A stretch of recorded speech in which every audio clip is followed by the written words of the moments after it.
The Emirates NBA Cup is off to a great start as day 2 was filled with more amazing games. Starting out east as the Heat took down the Pacers on the road. Both teams shot over 50% from the field, but it was the turnovers and the free throws that made the difference in this one. Along with a great scoring balance is the reason why the Heat ended up beating them 124 to 111. Franz Wagner had a good night against the Sixers, scoring 31 points with 11 rebounds. Embiid, on the other hand, had another rough night, shooting 33% from the field, 0% from 3, but at least he made his free throws. Paul George didn't play any better as he only scored 13 points while shooting low percentages from the field, resulting in a blowout win for the Magic. It was a rough shooting night for both the Raptors and the Pistons. The Pistons came away with the dub, becoming 2-0 in group play. The Hawks blew out the Wizards, and the Cavs, just take a look for yourself. The shot clock's awfully low. Garland. Oh my! Change that.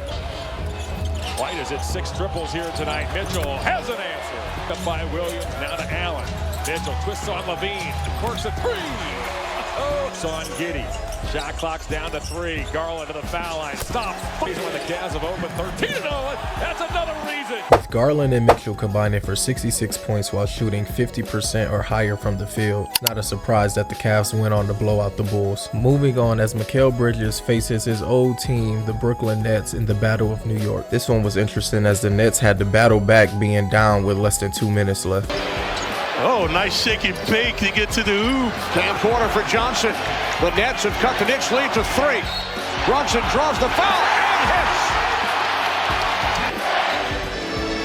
hits. There's Johnson. Now the finish. Still being down, coming up on a minute left in the game, it was Dennis Schroeder that took over the game for the Nets. Williams back out. Schroeder from 3. The Nets take the lead. The Knicks decided to go early on offense and trust their defense to win the game, and here's what happened. Brunson fires for 3.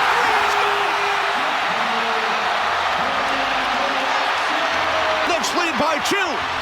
Final second. Schroeder. Blocked by Bridges.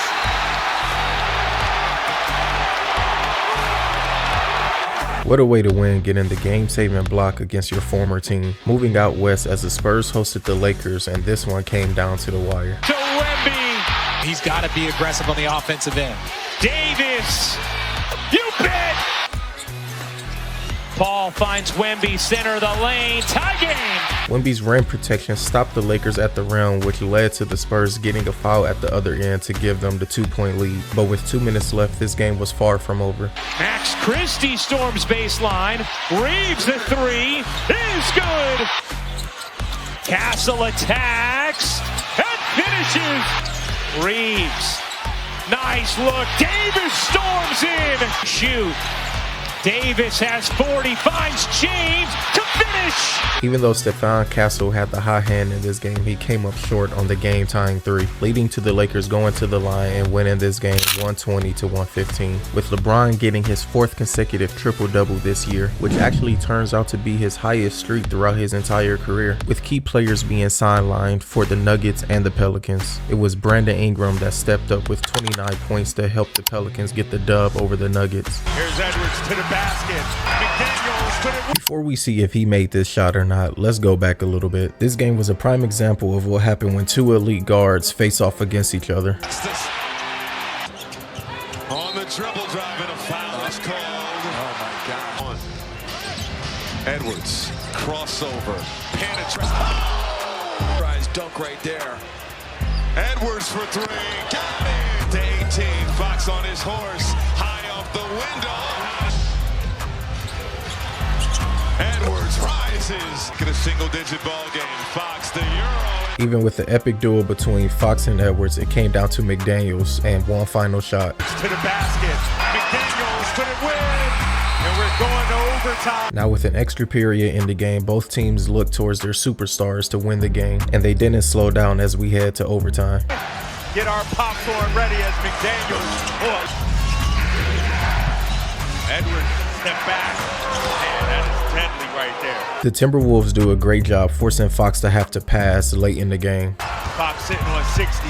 Back out to Domas. Got to put it up. 3 ball to pull it to within 1. That miss allowed the Wolves to go on and win the game 130 to 126. A shout out to Fox as he still had an historic game, scoring 60 points, shooting over 60% from the field and 60% from three. It just sucks with a performance like that his team wasn't able to get the dub. The Grizzlies on the other hand could definitely use someone like Fox because they couldn't make a three to save their lives. Wide open. Grizzlies. Clark checks his feet. But he does so many things to help you win games by the middle of the second quarter. System as a guard is to set screens as He's going to step behind the arc, try another one. And that one way off. With the Grizzlies shooting 7 for 42 from three, I'm actually surprised the Warriors didn't win by a larger margin. With no KD or Bradley Beal, the Thunder did what was expected of them, despite the Suns living at the free throw line with 40 attempts, and the Clippers still suck.